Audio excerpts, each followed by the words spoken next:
Mirë, shikues nderuar, jemi rikthyer tashmë në pjesën e dytë, do ndalemi tek gjeopolitika, ndjekemi insertin dhe rikthehemi. Presidenti i Ukrainës Volodymyr Zelensky ka paralajmëruar se Rusia po përgatitet të nisë një luftë të madhe kundër Evropës në vitin 2029 ose 2030. Sipas raportimeve, ka pasur thirrje të përsëritura për veprim nga zyrtarë të lartë evropian të mbrojtjes dhe inteligjencës, përfshirë dhe nga Mbretëria e Bashkuar, të cilët kanë thënë se Kremlini po komploton një tjetër pushtim toksor në kontinent dhe se antarët e NATO-s duhet të jenë të përgatitur për një skenar lufte. Duke bërë thirrje për më shumë presion mbi Rusinë, presidenti i Ukrainës tha, duke pasur parasysh situatën në fushën e betejës, nuk e shohim Rusinë që dëshiron të ndalet. Problemi është se kur shikojmë industrinë ushtarake ruse, shohim se ato po rrisin prodhimin e tyre. Sipas vlerësimit ton, ata duan të vazhdojnë këtë luftë, është shprehur Zelensky. Ne mendojmë se nëse ndikojmë fort, rusët do të kenë nevojë për një pauzë, por duhet të pranojmë se ata duan një luftë të madhe. Ata po përgatiten të jenë në gjendje të fillojnë një luftë kaq të madhe në vitin 2029 ose 2030.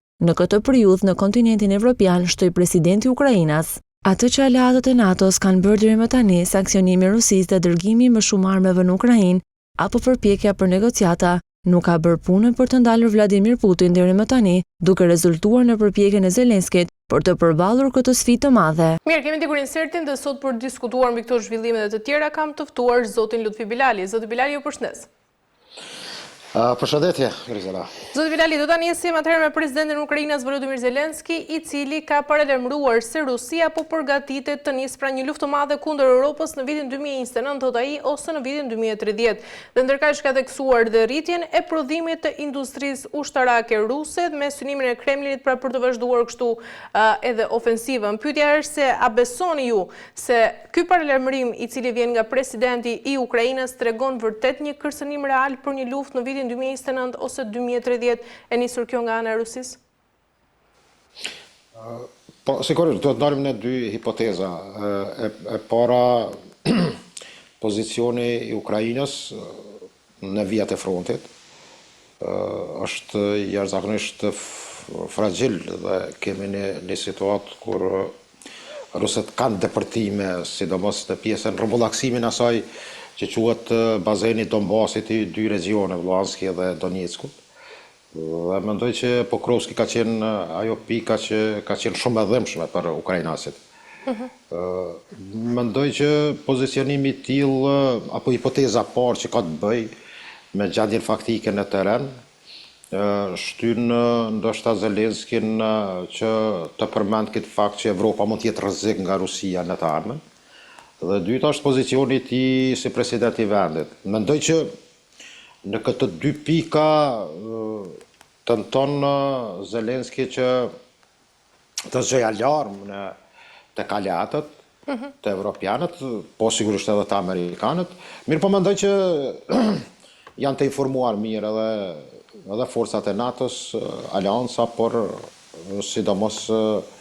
SHBAT për këtë planifikim apo tezat e tilla për një konflikt apo një sulm që mund ta bëjë Rusia brenda do thot 4-5 viteve. Mendoj se është reale, faktet nuk mund të themi kur, mund të kem konflikte dhe vatra të reja të krizës. Bota pa bela nuk jetë, fatkeqësisht, nga se çdo luftë që nis qëllimin e ka tek burimet të interesi ekonomik apo influencat për pozicionim për të treguar fuqinë dhe tër atë arsenalin që mund ta ketë një fuqi, apo në rast të një konflikti të mundshëm mes shteteve të ndryshme. Dikun botë njën që janë 45 vatra të krizës, të cilat janë latente në çdo moment edhe të ketë luftime të reja. E kemi në prag edhe luftën, kërcënimet për luftë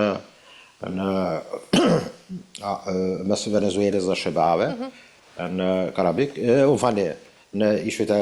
Karajibeve. Dhe kjo do thot tregon e tëra që Zelensky këtë citat e tij më tepër ka për një mobilizim të evropianëve që të dërgojnë dhe të jenë më të fuqishëm në investimin e infrastrukturës ushtarake në Ukrainë, që dorën në zemër deri me tani ka vështirësi të mëdha, nga se kemë bëjmë me një fuqi me një fuqi jashtëzakonisht të madhe siç është Federata Ruse. E qartë, zoti Bilali, nga ana tjetër, zyrtarë të lartë europian dhe të NATO-s kanë bërë dhe thirrje për përgatitje ndaj Rusisë, pra duke përfshirë këtu sanksione, dërgim armësh, por edhe masat e mbrojtjes kolektive. Dhe pyetja është se a mjaftojnë vërtet këto masa për të ndalur Rusinë apo duhet të ndërmerren nga ana tjetër dhe hapa më të fortë? Ka një përzierje, më thënë mikse mes masave që ndërmerr sanksioneve të Bilim duket është vala 19, mos gaboj, që përgatitet aksione për subjekte, qoftë ndërmarrje ruse, qoftë individ rus, meqense duket numri i individëve të pushtetit në Rusi, veç ka arritur atë cak të hyrë në listën e sanksioneve, por ndërmarrje të ndryshme siç është rasti i fundit edhe me ato që vepruan amerikanët me do thot dy gjigante të naftës ruse, Rosneft dhe Lukoil, të cilat me siguri kanë qenë të dhëmshme për rusët. Por mendoj që në aspektin e financimit dhe ndihmës që mund të japin Ukrainës evropianët, ka paketat, ka sfonde të ndryshme me të cilat evropianët deri me tani nga buxheti i tyre, i vendeve të tyre, apo në paket të Unionit Evropian, të vendeve të Unionit Evropian, shifrat janë jashtëzakonisht të mëdha. Por problemi është që nuk kanë arritur ende, sepse këto ndihma në ato që hynë në sfondin humanitar, pastaj financiar, për stabilitetin mbajtjen e institucioneve ukrainase dhe ato për armatim. Dhe kjo tëra bën që për vitin 2026, po që se kemi ende zhvillim të luftë dhe nuk kemi një marrëveshje paqësore, atëherë do kemi dikon 120 deri 160 miliardë nevojitet për kapacitetet ukrainase për t'i mbajtur vijat e frontit. Dhe kjo me të vërtetë është shokuese, është e dhëmshme edhe për tatimpaguesit e vendeve të Unionit Evropian, sidomos të Francës, Gjermanisë dhe edhe pse Britania nuk është në Unionin Evropian, prap hynë, mund të thëmë, në atë 4 shteteve evropiane, e cila është angazhuar direkt në financimin të rasoj makinerie luftarake në Ukrainë me mjete, por edhe me armatim. Dhe kjo mendoj që do jetë për evropianët sfida e ardhshme, e cila me siguri do jetë e kushtueshme, por pa ditur finalizimi se çfarë do jetë, nga se evropianët në tavolinën për arritjen e një arpushimi dhe marrëveshje paqësore janë, mund të them, të lënë pak në çosh nga idilla apo marrëveshja që do bëjmë, besoj që në ditët në vim, mund të them, ose në muajin në vim, në dhjetor apo në janar, mund të ketë prap tentativa për takim të ri mes Trumpit dhe Putinit. E qartë, por zoti Bilali, mendoni se i gjithë presionin ndërkombëtar, por diplomacia nga ana tjetër mund ta frenojë ambicjet e Rusisë për një luftë të madhe, sepse ne dim tashmë që edhe përpjekjet për negociata, por nga ana tjetër dhe dërgimi i armëve nuk e ka ndalur Rusinë për të vazhduar agresionin. Po, rusët kanë dy kushte që janë jashtëzakonisht të vështira. Besoj edhe ajo që ka ndodhur rreth anulimit të takimit në Budapesht të Hungarisë, ka qenë ajo që me Rubion Lavrovi ka paraqit 2 kushte për të arritur paqen në Ukrainë. Do thotë, jo në NATO dhe gjatja 4 regionet të Bashkangjitur të Federatës Ruse. Ka qenë një kërkesë strikte, e cila me të vërtetë ka qenë e rëndë që të pranohet, edhe pse akuzohet nga Putini, duket që ka një mosmarrëveshje me ministrin e jashtëm, nga sa ata paramendojnë që të ketë një pozicion ndryshim të ri, ose është lodhur nga mosha Lavrovi, ose flitet më të madhe që vajza e tij ka një kontakt jashtëzakonisht të mirë me të deleguarin e Putinit, i cili ka qëndruar para 2 javësh në SBA, Kirili Dimitrev, i cili mendohet që do jetë trashëgimtari i Lavrovit. Dhe kjo ka edhe një konflikt personal. Konsiderohet që Putin në mesin e 7 bashkëpunëtorëve të ngushtë të tij nuk e ka Lavrovin. Ka pas hezitime dhe kjo mendoj që është është një lloj supozimi që mund të jetë edhe këto problematika. Por në pyetjen e juaj dua të kthehem të jap përgjigjen. Mendoj që diplomacia pa forcë nuk mund të arrihet. Por problemi është forca si të arrihet me një superfuqi të tillë. Do thotë nuk e bëjmë me një fuqi e cila do si do, apo një fuqi e cila mund t'ju imponohen masa dhe kushte, dhe kjo është ai problemi që që diplomacia të ketë efektin e vetë, mendoj që është vetëm një marrëveshje që mund të arrihet mes Shëbaz dhe rusëve. Kjo mund të jetë ndoshta një lloj, mund të them, ure për të arritur deri te ajo që është më së rëndësishme për jetën e njerëzve në Ukrainë, nga se po hyjmë në fazën e dimrit, sezones ku gjendja është alarmante, sidomos me furnizimin me energji elektrike. Dhe mendoj që diplomacia do të jetë shumë aktive, por amerikanët, ndoshta edhe Trump vetë dëshiron që të rrëmbullaksohet ai takimi me rezultate, nga se pritet që pjesa e Donjeckut të jetë,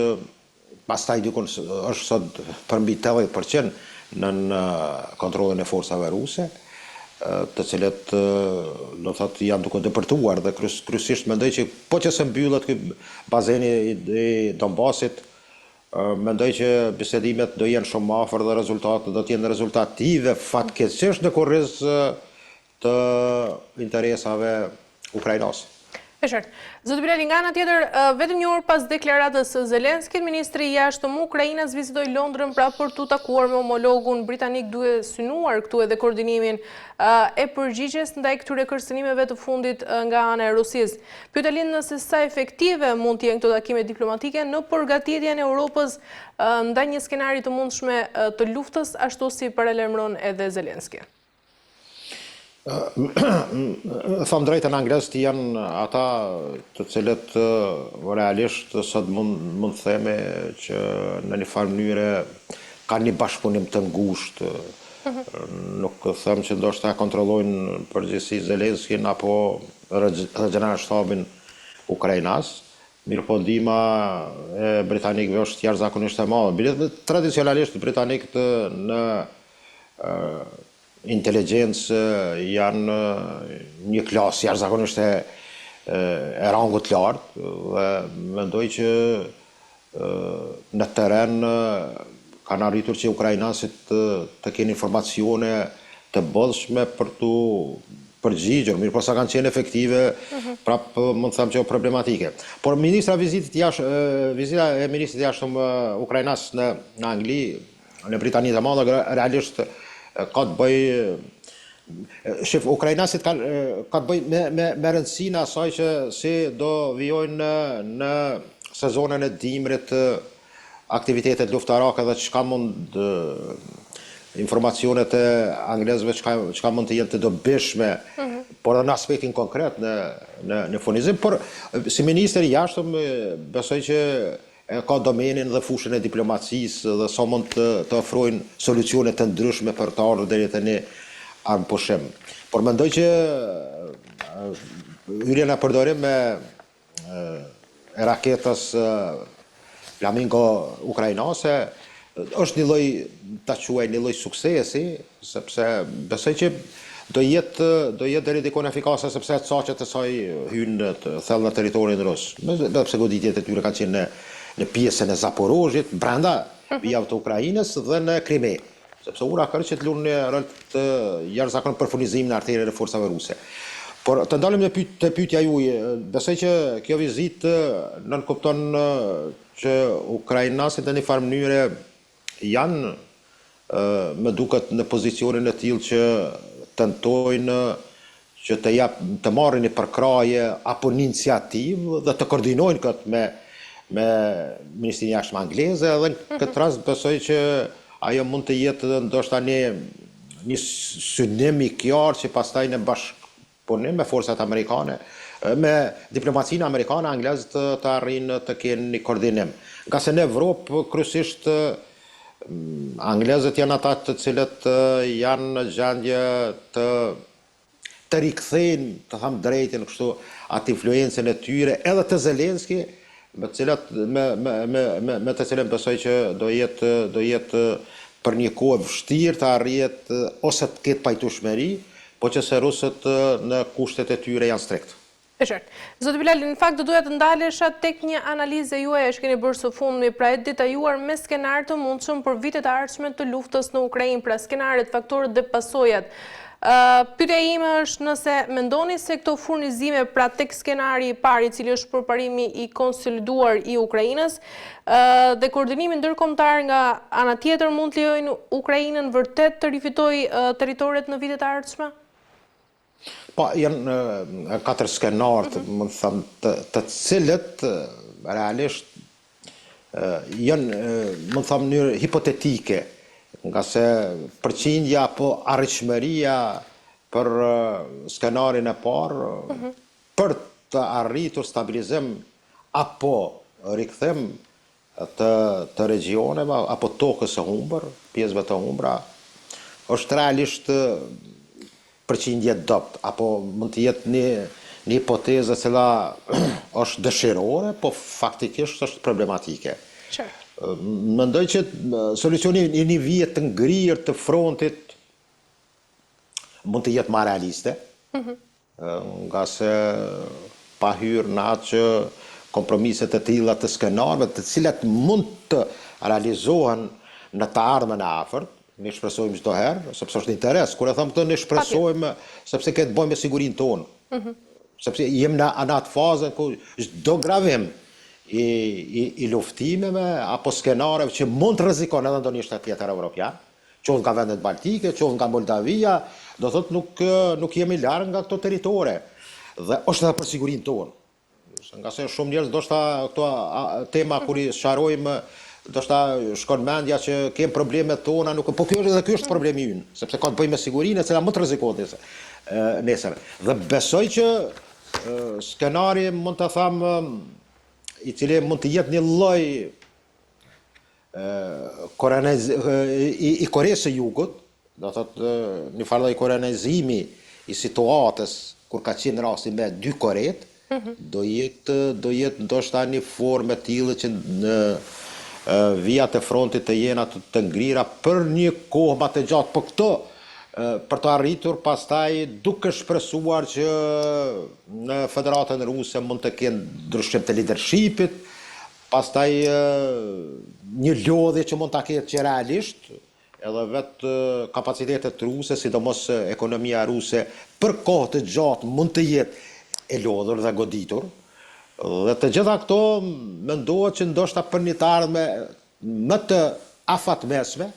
10-15 vjeçare të arrihet që territoret të rikthehen me bisedime, por kjo realisht është një supozim i cili mund të ketë gjasa, por realisht për skenarin e mundshëm që mund ta sjellë Ukrainën dhe forcat edhe ruse edhe ukrainase në tavolinë, besoj që do jetë ajo e gjendjes faktike në terren. E qartë, Zotë Bilal, sa i përket skenarit të dytë pra për shkallëzimin të kufizuar dhe umbrella ajrore europiane, a mundet një umbrellë mbrojtëse europiane pra të ndryshojë të gjithë rrjedhën e luftës dhe nga ana tjetër të ulë dhe shkatrimet civile në Ukrainë? Po këtë drejt, kjo është, do thotë, evropianët një konflikti përshkallëzuar i cili mund të... Shifni, evropianët kanë menduar që është e fillim, e kam fjalën NATO, kur flas është një korrespondencë aty, një bashkëdyzim mes vendeve të Unionit Evropian, që shumica janë edhe anëtare të NATO-s, për ndalimin e fluturimeve në zonën që do të ishte sidomos flitet për mundësinë e Ukrainës perëndimore, do thotë që në kjo pjesë të dadhe mos të lejohet të jetë zonë ndaluar e fluturimit qoftë për aviacionin rus, por kjo mund të them drejtën ka qenë edhe nga sekretari gjenerali i NATO-s që në fillim është hedhur poshtë. Se de facto një ndalesë e tillë do të futte në konflikt direkt NATO-n me Rusinë dhe dihet që çfarë pasojash mund të ketë jo vetëm për sigurinë e Evropës, por edhe botërore, për sigurinë e botës. Dhe mendoj që në këtë drejtim skenari i kufizimit, i përshkallëzimit të kufizuar mund të ketë efektin e vetë për një pjesë të Ukrajinës, por jo në përgjithësi, me qenë se të gjitha këto besoj që në vijën diplomatike apo në kanale diplomatike në takime është biseduar edhe me forcat ruse, me përfaqësuesit rusë, më fali. Por kjo do thotë ka qenë ndoshta ajo që Rusët qysh me fillimin e invazionit 24 shkurt 2022, do thotë tash po im në vitin e 4, kanë refuzuar nga se kërkesat e tyre janë që Ukraina asë si mos tjetë pjesë dhe tokë ku mund të vendosen bazat e NATO-s. Dhe kjo do thotë do ishte ajo forma që evropianët kanë tentuar të fusin në përdorim një solucion për ndalimin e fluturimeve. Qartë. Zoti Birali, skenari i tretë, skenari më i mundshëm pra betejë e gjatë dhe e kushtueshme, pyetja është se ky konflikt i gjatë është skenari më i mundshëm për vitet e ardhshme, por sigurisht me kostot më të larta për Ukrainën dhe Europën? Ja, është ky skenar një luftë me gjatë, cila thom drejtë nuk e besoj që do jetë një konflikt që do kërkon edhe vite të tëra për që do ishte katastrofal, më thëmë, edhe për të dyja palët. Mirë po edhe për zhvillimin dhe ekonominë, por edhe sigurinë evropiane. Nga se të gjitha këto kanë impakte, sidomos me çështjen e burimeve të gazit, naftës. Pastaj mos harrojmë, Ukraina është një ambar i Evropës në agroindustri dhe kultivimin e dritrave dhe lulediellit, dhe kjo do thotë është ajo që realisht prish balancat dhe furnizimet edhe në tregun evropian, dhe realisht kemi pastaj situatat që çmimet mund të varojnë në stada më të larta. Ky skenar i një konflikti që mund të zgjat me vite, realisht mund të futet në përdorim si skenari mundshëm. Mirë po besoj që për të dy palët nuk është e favorshme, dhe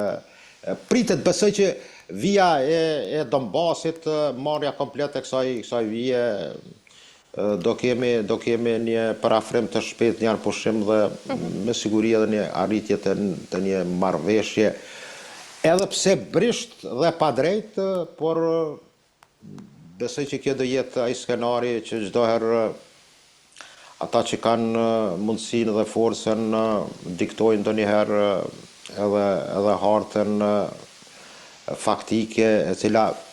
mund thëmë drejtën, nuk është ndoshta që ka të bëjë me drejtësinë, por mendoj që do jetë një skenar që e kam paraqitur në postimin tim ose në atë analizën time, që mund të jetë i mundshëm, por gjasat janë 10-15%. E qartë, mirë, zoti Bilali, për ta mbyllur dy skenaret e fundit, skenari për shkallëzimin ndërkombëtar, pra ndërhyrje e drejtë për drejtë e NATO-s, dhe pyetja është se sa realiste është rreziku që një incident të shkaktojë për shkallëzim të drejtë për drejtë pra midis NATO-s dhe Rusisë, dhe skenari i fundit është skenari i bisedimeve dhe armpushimit të kushtëzuar. Po të jetë mirë bërë se unë mendova i rash përgjithësinë fillim të elaborimit, shkum pik për pik. Skenari i katërt me konfliktin direkt me NATO nuk e besoj. Thëmë drejtë, sepse kjo do të nënkuptohet edhe diçka tjetër, për futjen e përdorim të armëve strategjike. Armë bërthamore të cilat do jenë të kopshme për gjithë, jo vetëm për nuk flasim për kontinent, nuk flasim për tërë globin. Dhe mendoj që kjo mund të them një lloj shtypje ose verbale ose deklarime të tilla është në formë të luftës speciale, të thotë të një lufte që ka të bëjnë, apo të them shoqërzoti që është në aspektin verbal, nga se një konflikt i drejt për drejt mes forcave të NATO-s dhe Rusisë do ishte rrezikshme për të dyja palët, por mendoj që ky skenar nuk është për tu anashkaluar, por mendoj që ata që kanë mendje të shëndosh e din fare mirë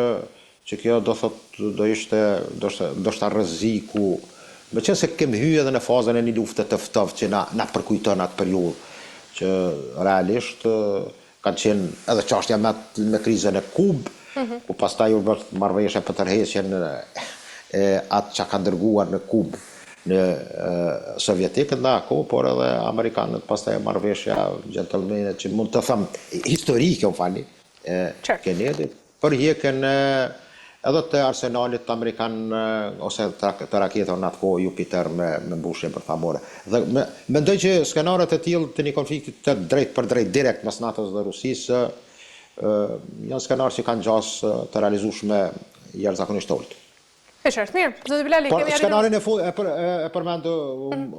Vani që do thotë e vetmja mundësi edhe që ka gjasat më të mëdha është arritja e një paqe sa do e brisht apo e padrejt, meqense paqet padrejt nuk ka, mund të ketë vendime të cilat mund ta dëmtojnë njërin palë, por e mira është që në fjalor të them drejtën, paqja është paqë dhe është e mirë që shton kokat njerëzve. Qartë, mirë. Shpresoj që ndodh dhe mbetet shihet në ditët në vijim, zoti Bilali. Ju falenderoj për gjitha informacionet.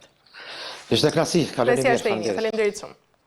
Mirë, të nderuar teleshikues, sot në emision diskutuam çështjet më të nxehta të ditës të rajonit, por edhe ndërkaq ato gjeopolitike. U ndalëm fillimisht tek qeveria e Kosovës, pra fati për formimin e qeverisë së re, i cili vazhdon pas seanca të dukshme në kuvend, ndërsa edhe sfidat politike mbeten të larta dhe vendi nga ana tjetër rrezikon të qëndrojë pa ekzekutiv të plot për muaj të tërë. Siguria në veriun e Kosovës, incidenti me xhandarmerinë serbe që hyri në territorin e Kosovës duke plagosur edhe rrëmbyer një qytetar, tregon se gatishmëria e FSK-s dhe policisë mbetet e domosdoshme për ruajtjen dhe sovranitetin si dhe stabilitetin rajonal. Në pjesën e dytë ndalen tek rreziku ndërkombëtar para lajmërimi i presidentit Zelenski për një luftë të madhe ruse në Europë në vitet 2029-2030 na kujton se sfidat globale për sigurinë nuk kanë pushuar dhe vendet perëndimore nga ana tjetër duhet të jenë sigurisht pra të përgatitura. U ndalëm tek skenarët e luftës në Ukrainë, analiza e zotit Lutfi Bilalit, të cilat treguan se konflikti mund të zgjasë dhe të jetë